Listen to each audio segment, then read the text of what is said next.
हाय दोस्तों, स्वागत है आपके पसंदीदा चैनल जी के बाई राजम दोस्तों।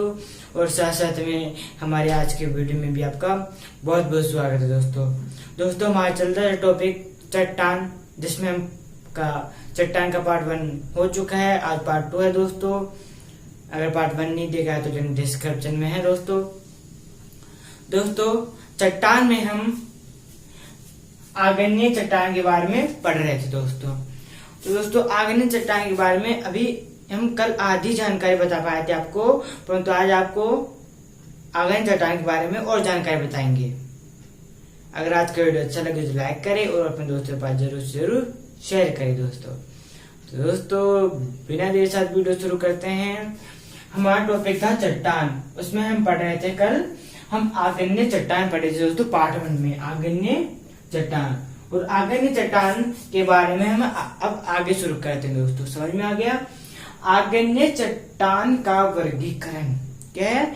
आग्नेय चट्टान का वर्गीकरण दोस्तों आग्नेय चट्टान का वर्गीकरण उत्पत्ति के आधार पर, रासायनिक संगठन के आधार पर और कणों के आधार पर किया गया है। उत्पत्ति के आधार पर किया गया है दोस्तों आग्नेय चट्टान का वर्गीकरण, रासायनिक संगठन के रूप में किया गया है और कणों के आधार पर किया गया है दोस्तों आग्नेय चट्टान का वर्गीकरण। उसमें हमारा पहला उत्पत्ति के आधार पर, तो दोस्तों उत्पत्ति के आधार पर वर्गीकरण, उत्पत्ति के आधार पर वर्गीकरण 2 भागों में किया गया है। पहला बाह्य निर्मित आग्नेय चट्टान और दूसरा अनंत निर्मित आग्नेय चट्टान। अनंत निर्मित आग्नेय चट्टान दोस्तों आग्नेय चट्टान वर्गीकरण कितने भागों में किया गया है? 3 भागों में, उत्पत्ति के आधार पर, रासायनिक संगठन के आधार पर और कणों के आधार पर। और जो हमारा पहला है उसमें उत्पत्ति के आधार पर, और उत्पत्ति के आधार पर वर्गीकरण 2 भागों में किया गया है, बाह्य निर्मित और बाह्य निर्मित आग्नेय चट्टान और अनंत निर्मित आग्नेय चट्टान दोस्तों।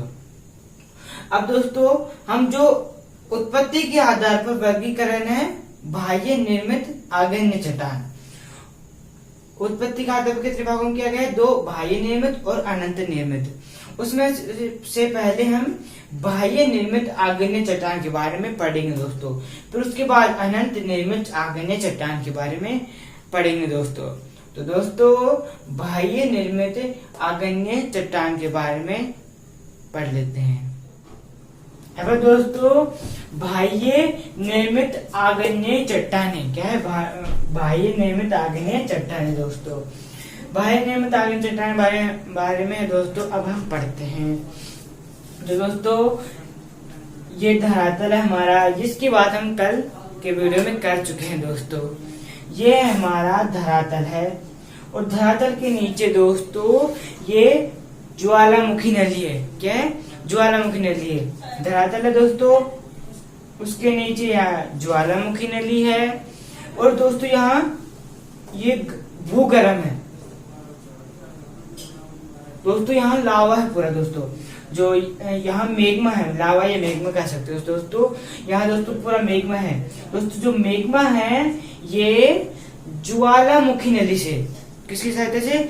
ज्वालामुखी नदी द्वारा दोस्तों ऊपर जाता है और यहाँ धरातल है उस पर फैल जाता है।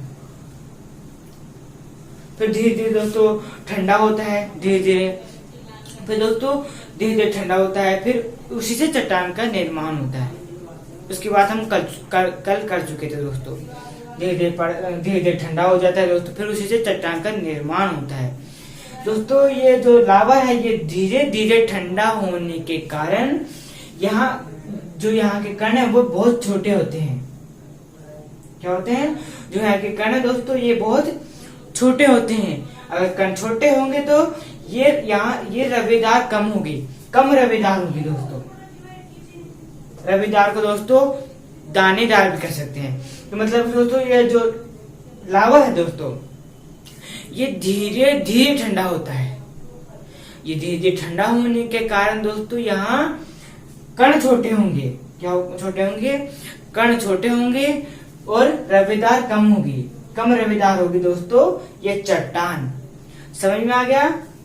अब है दोस्तों इसी के कुछ उदाहरण हैं, बेसाल्ट चट्टान, गेब्रो चट्टान और ऑब्सिडियम चट्टान दोस्तों, ये सभी इसके उदाहरण हैं। समझ में आ गया। बेसाल्ट चट्टान दोस्तों धरातल के ऊपर जो ज्वालामुखी पठार है दोस्तों, क्या है, जो बेसाल्ट चट्टान है ये धरातल के ऊपर जो ज्वालामुखी पठार पाए जाते हैं उन पर स्थित होती है। समझ में आ गया। जो बेसाल्ट चट्टान दोस्तों ये ज्वालामुखी पठार पर स्थित होती है दोस्तों। ज्वालामुखी पठार का निर्माण दोस्तों क्रीटेशियस काल में हुआ था दोस्तों ज्वालामुखी पठारों का निर्माण। समझ में आ गया। तो दोस्तों ये थी हमारे बाह्य निर्मित आग्नेय चट्टान। ये यहाँ धरातल है, उसके नीचे ज्वालामुखी नली है, यहाँ मैग्मा है दोस्तों। जो मैग्मा है ये ऊपर जाता है, धरातल पर फैल जाता है दोस्तों। ये धीरे धीरे ठंडा होता है। धीरे धीरे ठंडा होने के कारण यहाँ छोटे कण होते हैं। अगर छोटे कण होंगे तो ये कम रवेदार होगी। और इसी के कुछ उदाहरण है बेसाल्ट चट्टान, गेब्रो चट्टान और ऑब्सिडियम चट्टान। जो बेसाल्ट चट्टान है ये ज्वालामुखी पठार पर स्थित होती है और ज्वालामुखी पठार का निर्माण क्रीटेशियस काल में हुआ था। अब दोस्तों बाह्य निर्मित आग्नेय चट्टान के बारे में आगे जानकारी। तो दोस्तों बाह्य निर्मित आग्नेय चट्टान को ज्वालामुखी उद्गार के आधार पर दो भागों में बांटा गया है। कितने भागों में बांटा गया है दोस्तों? दो भागों में बांटा गया है दोस्तों बाह्य निर्मित आग्नेय चट्टान को ज्वालामुखी उद्गार के आधार पर। कौन से आधार पर? ज्वालामुखी उद्गार के आधार पर दो भागों में बांटा गया है। पहला विस्फोटक उद्गार, दूसरा शांत दरारी उद्गार। क्या दोस्तों? पहला विस्फोटक उद्गार और दूसरा शांत दरारी उद्गार। विस्फोटक उद्गार का मतलब है दोस्तों जो लावा निकलता है दोस्तों, मैग्मा दोस्तों ज्वालामुखी नली के द्वारा धरातल पर आता है दोस्तों। विस्फोटक उद्गार दोस्तों ये जैसे यहाँ लावा निकलता है तो दोस्तों ये तेजी से ऊपर चल जाता है, विस्फोट होता है तेजी से, उसी को हम दोस्तों विस्फोटक उद्गार कहते हैं। मतलब कि यहाँ से लावा निकला और दोस्तों वो सीधे ऊपर चले जाता है, इतना तेज आता है कि दोस्तों वह सीधा ऊपर जाता है और फिर जमा होता है। और शांत दरारी उद्गार का मतलब यह है कि जो ज्वालामुखी लावा है, मैग्मा है दोस्तों, ये धीरे धीरे ज्वालामुखी नली के द्वारा धीरे धीरे निकलता है और यहाँ धीरे धीरे आकर जम जाता है, जिससे चट्टान बनती है दोस्तों। धीरे धीरे आकर जम जाता है तो उसी को हम क्या कहते हैं? शांत दरारी। शांत, बिल्कुल शांत तरीके से दोस्तों यहाँ के जम जाता है, उसी को हम कहते हैं शांत दरारी उद्गार दोस्तों। समझ में आ गया। जब विस्फोटक उद्गार होगा, क्या होगा? जब विस्फोटक उद्गार होगा दोस्तों तो दोस्तों ज्वालामुखी पर्वत का निर्माण होगा। किसका निर्माण होगा? जब विस्फोटक उद्गार होगा तो ज्वालामुखी पर्वत का निर्माण होगा। और जब शांत दरारी उद्गार होगा तो ज्वालामुखी पठार का निर्माण होगा। किससे? शांत दरारी उद्गार से ज्वालामुखी पठार का निर्माण होगा दोस्तों। समझ में आ गया। अगर आपको क्वेश्चन पूछा जाए कि ज्वालामुखी पर्वत का निर्माण किससे होता है तो विस्फोटक उद्गार से ज्वालामुखी पर्वत का निर्माण होता है। अगर आपको क्वेश्चन पूछा जाए कि ज्वालामुखी पठार का निर्माण किससे हुआ है तो दोस्तों ज्वालामुखी पठार का निर्माण शांत दरारी उद्गार से हुआ है दोस्तों। समझ में आ गया दोस्तों? ये है दोस्तों, अच्छे समझ में आ जाएगा अब आपको। ये विस्फोटक उद्गार है और ये दरारी उद्गार है। अब दोस्तों जो विस्फोटक उद्गार है इसे छिद्र उद्गार भी कहते हैं। क्या कहते हैं? चाहे तो आप विस्फोटक उद्गार भी कह सकते हो या उसे छिद्र उद्गार भी कह सकते हो दोस्तों। तो दोस्तों ये हमारा धरातल भाग है और ये ज्वालामुखी नली है और यहाँ मेग्मा है दोस्तों। जो मेग्मा है ये ज्वालामुखी नली द्वारा ऊपर हमारे धरातल पाता है, तेजी से आता है दोस्तों, विस्फोट होता है, तेजी से दोस्तों ऊपर चले जाता है, फिर धीरे धीरे वह जम जाता है। उसे ही हम क्या कहते हैं? उसे ही दोस्तों विस्फोटक उद्गार कहते हैं। इसका जो सिरा है, जो शीर्ष है दोस्तों, ये नुकीला होता है। समझ में आ गया विस्फोटक उद्गार। अब है दोस्तों दरारी उद्गार। तो दोस्तों ये है हमारा दरारी उद्गार। दोस्तों यहाँ से जो लावा है या मेग्मा है वो धीरे धीरे निकलता है और यहाँ धरातल पर दोस्तों धीरे धीरे आकर जम जाता है। उसी को हम कहते हैं शांत दरारी उद्गार।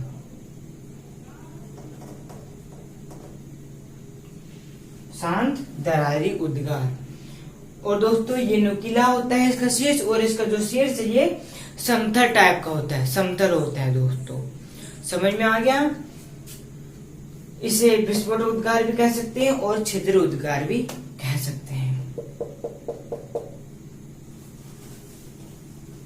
दोस्तों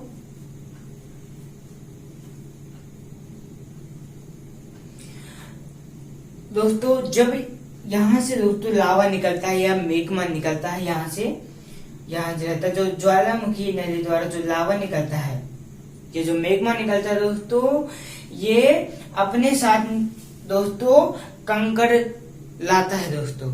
ऐसे दोस्तों बड़े बड़े पत्थर, छोटे छोटे टुकड़े, पत्थरों के टुकड़े अपने साथ में लाता है। तो दोस्तों जो लाता है, जो बड़े कण, बड़े चट्टानी टुकड़े, जहां से दोस्तों जो लावा है ये अपने साथ बड़े चट्टानी टुकड़े लाता है, तो उसे हम ज्वालामुखी बम कहते हैं। क्या कहते हैं? अगर दोस्तों जो लावा है ये बड़े चट्टानी टुकड़े लाता है दोस्तों अपने साथ, तो उसे हम ज्वालामुखी बम कहते हैं। समझ में आ गया? अगर जो छोटे टुकड़े होते हैं दोस्तों उन्हें हम लेपिली कहते हैं। क्या कहते हैं? जो छोटे टुकड़े होते हैं ना दोस्तों उसे हम लेपिली कहते हैं। यहाँ से लावा निकला दोस्तों और यहाँ से जम गया दोस्तों, जो पत्थर भी लाया अपने साथ, तो दोस्तों पत्थर भी जम गए। समझ में आया? अगर जो छोटे टुकड़े होते हैं उसे हम लेपिली कहते हैं दोस्तों। अगर दोस्तों मिश्रित रहेंगे, उनमें छोटे भी टुकड़े रहेंगे और बड़े भी टुकड़े रहेंगे, तो उसे हम ब्रेशिया कहेंगे। मिश्रित, दोनों छोटे टुकड़े मिश्रित होंगे और बड़े टुकड़े भी मिश्रित होंगे, तो उसे हम ब्रेशिया कहेंगे। समझ में आ गया? अब दोस्तों बारीक कण, दोस्तों जो लावा है अगर बारीक कण लाएगा तो उसे हम ज्वालामुखी धूल कहते हैं। क्या कहते हैं? उसे हम ज्वालामुखी धूल कहते हैं। बारीक कणों को ज्वालामुखी धूल कहते हैं और मिश्रित कणों को, उसमें बड़े कण भी मिश्रित होते हैं और छोटे कण भी, तो उसे हम ब्रेशिया कहते हैं। और जो छोटे टुकड़े होते हैं उन्हें लेपिली कहते हैं और जो बड़े चट्टानी टुकड़े होते हैं उसे हम ज्वालामुखी बम कहते हैं। दोस्तों समझ में आ गया? इसका एक बार रिवाज कर लेते हैं जिससे आपको अच्छे से समझ में आ जाएगा। दोस्तों भारी निर्मित आग्नेय चट्टान को ज्वालामुखी उद्गार के आधार पर दो भागों में बांटा गया है, विस्फोटक उद्गार और शांत दरारी उद्गार। अगर विस्फोटक उद्गार होगा तो ज्वालामुखी पर्वत का निर्माण होगा, अगर शांत दरारी उद्गार होगा तो ज्वालामुखी पठारों का निर्माण होगा। दोस्तों ये विस्फोटक उद्गार है और ये शांत दरारी उद्गार। दोस्तों यहाँ से लावा निकला और दोस्तों ये धीरे धीरे फैल गया, तो उसी को हम शांत दरारी उद्गार बोलेंगे। और जो विस्फोट उद्गार, ये लावा निकला और तेजी से निकला विस्फोटक की तरह और यहाँ जमा हो गया, तो उसे हम विस्फोटक उद्गार कहेंगे। तो समझ में आ गया दोस्तों? बड़े चट्टानी टुकड़े को ज्वालामुखी बम कहते हैं। अब दोस्तों टफ दोस्तों क्या होता है? ये ज्वालामुखी का जमाव जब जल में होता है तो उसे हम टफ कहते हैं। दोस्तों जो लावा है यह मेग्मा है दोस्तों, ज्वालामुखी नली के द्वारा ज्वालामुखी के रूप में जब वो धरातल पाता है तो धरातल पर जम जाता है, और जो कई बार दोस्तों जल में भी जम जाता है दोस्तों। जो लावा है दोस्तों जल में जम जाता है, जल में जम जाता है, तो उसे हम क्या कहते हैं, उसे हम टप कहते हैं दोस्तों, टप। समझ में आ गया। अब है बाह्य आग्नेय चट्टान से निर्मित संरचना। बाह्य आग्नेय चट्टान से निर्मित संरचना। दोस्तों आपने मेसा का नाम तो सुना ही होगा। मेसा कई बार पेपर में पूछा जा चुका है दोस्तों आपने कई बार मेसा का नाम सुना होगा दोस्तों। अब जानते हैं दोस्तों मेसा क्या होता है। दोस्तों ये हमारी चट्टान है। क्या है? चट्टान है दोस्तों, ये चट्टान है, और इस पे ये सभी पर्वत है दोस्तों। समझे, ये सभी पर्वत है दोस्तों, और ये चट्टान है। अब दोस्तों ये पर्वतों से ये नदी निकल रही है। फिर जो चट्टान है दोस्तों, चट्टान को काट रही है, मतलब चट्टान का अपरदन कर रही है दोस्तों। समझ में आ गया। मतलब दोस्तों ये चट्टान है, क्लियर करो अच्छे से, और ये सभी पर्वत है, और पर्वतों से दोस्तों ये नदी निकल रही है, और नदी जब चट्टान पे आती है दोस्तों, तो दोस्तों जो चट्टान को, जो नदी है चट्टान को तोड़ देती है, और जो भाग है दोस्तों, जो तोड़ा हुआ दोस्तों उसका, वो अपने साथ ले जाती है। और जो जब ये तोड़ती है, उस चट्टान का अपरदन करती है, तो यहाँ वी आकार की घाटी बनती है। एक घाटी का निर्माण होता है वी आकार की। कौन सा आकार की? वी आकार की घाटी का निर्माण होता है दोस्तों। ये घाटी है दोस्तों वी आकार की। नदी जब पर्वतों से आ रही है, तो जब चट्टान आती है तो उसे तोड़ देती है, उसका अपरदन कर देती है, तो जब वी आकार की घाटी का निर्माण होता है, तो ये होगी वी आकार की घाटी। समझ में आया। और जो बचा भाग है, मतलब जो नदी है ये इन चट्टान को तोड़ देती है, अपरदन कर देती है, परंतु जो बचा भाग है, जो बचा भाग है दोस्तों, उसे हम मेसा कहते हैं। क्या कहते हैं? उसे ही हम दोस्तों मेसा कहते हैं। अपरदन से वंचित भाग, नदियों के अपरदन से वंचित भाग को हम मेसा कहते हैं दोस्तों। समझ में आ गया। फिर से समझाऊं, फिर से समझाते हैं, देता हूं दोस्तों।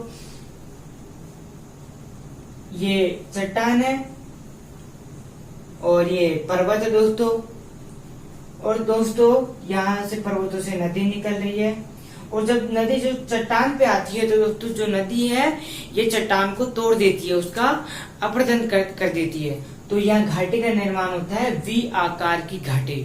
और जो बचा भाग है उसे हम मेसा कहते हैं। अपरदन से वंचित भाग को हम क्या कहते हैं? उसे ही हम दोस्तों मेसा कहते हैं। तो दोस्तों जो मेसा है उसके कई प्रकार है, जैसे मेसा, ग्रांड मेसा, रेटन मेसा, बूटे मेसा, तब अच्छे समझते हैं।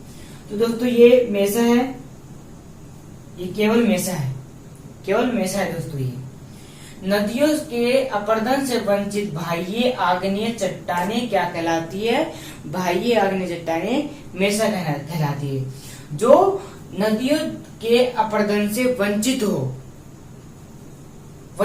बाह्य आग्नेय चट्टानें, उसे हम मेसा कहते हैं। समझ में आ गया। और दूसरा है ग्रांड मेसा, बड़े आकार का मेसा। दोस्तों जो बड़े आकार का मेसा हो, ये पूरा बड़ा है दोस्तों, ये बड़े आकार का मेसा जो होता है उसे हम ग्रांड मेसा कहते हैं। जो बड़े आकार का मेसा हो उसे हम ग्रांड मेसा कहते हैं।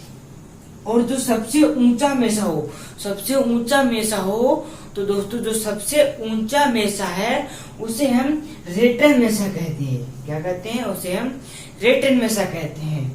और जो सबसे छोटा मेसा है उसे हम बूटी मेसा कहते हैं। क्या कहते हैं? जो सबसे छोटा मेसा है उसे हम बूटी मेसा है।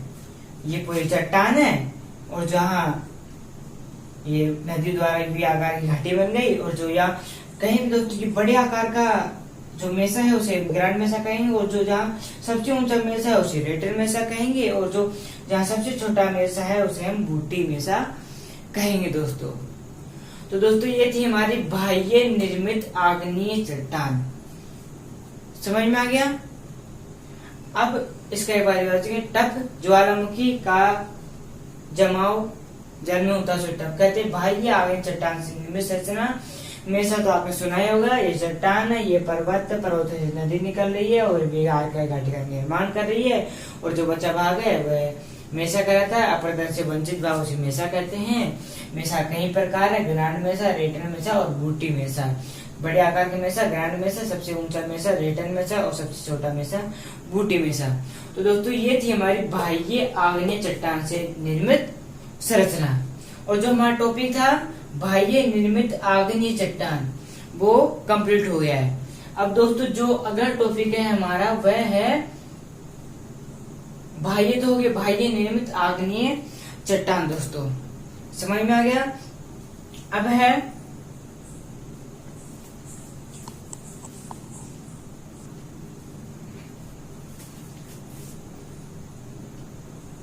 अंतः निर्मित आग्नेय चट्टान। ये हमारी बाह्य निर्मित आग्नेय चट्टान थी। अब हम देखते हैं अंतः निर्मित आग्नेय चट्टान। अब दोस्तों अंतः निर्मित आग्नेय चट्टान क्या है? अंतः निर्मित आग्नेय चट्टान। तो दोस्तों अंतः निर्मित आग्नेय चट्टानों को गहराई के आधार पर दो भागों में बांटा गया है। इसको जो अंतः निर्मित आग्नेय चट्टान है उसको गहराई के आधार पर दो भागों में बांटा गया है। पहला पातालीय, दूसरा उपपातालीय। ये एक प्रकार की चट्टानें हैं, पातालीय चट्टानें और उपपातालीय चट्टानें। पातालीय को दोस्तों प्लूटोनिक भी कह सकते हैं, प्लूटोनिक भी कह सकते हैं दोस्तों पातालीय को, और उपपातालीय को मध्यवर्ती भी कह सकते हैं। क्या कह सकते हैं? पातालीय को प्लूटोनिक भी कह सकते हैं और उपपातालीय को मध्यवर्ती भी कह सकते हैं। दोस्तों एक प्रकार के चट्टानें हैं, पातालीय चट्टानें और उपपातालीय चट्टानें। पातालीय नामकरण, पातालीय चट्टान का नामकरण दोस्तों यूनान के पाताल देवता प्लूटो के नाम पर रखा गया है। क्या दोस्तों? जो पातालीय या प्लूटोनिक शब्द है वह शब्द या ना उसका शब्द का नामकरण यूनान के पाताल के देवता, क्या यूनान देश है दोस्तों, यूनान के जो पाताल देवता है प्लूटो उनके नाम पर ही रखा है दोस्तों, प्लूटोनिक या पातालीय चट्टानें। समझ में आ गया? पातालीय चट्टानों की विशेषता क्या है? तो दोस्तों पातालीय चट्टानों की विशेषता है कि यह अधिक गहराई में स्थित है। क्या दोस्तों? अधिक गहराई में स्थित है।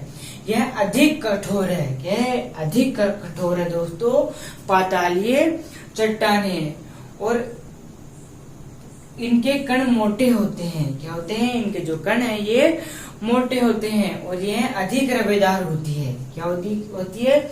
यह अधिक रवेदार होती है। तो दोस्तों यह अधिक गहराई में स्थित होती है, अधिक कठोर होती है, और इनके कण मोटे होते हैं, और यह अधिक रवेदार होती है दोस्तों पातालीय चट्टानें। समझ में आ गया? पातालीय चट्टानों के उदाहरण है ग्रेनाइट चट्टान और डायोराइट चट्टान। इनके ग्रेनाइट चट्टान और डायोराइट चट्टान ये सभी दोनों चट्टानें पातालीय या प्लूटोनिक चट्टानों के उदाहरण है दोस्तों। समझ में आ गया? तो दोस्तों ये थी हमारी पातालीय चट्टानें। अब है दोस्तों उप पातालीय चट्टानें या मध्यवर्ती चट्टानें।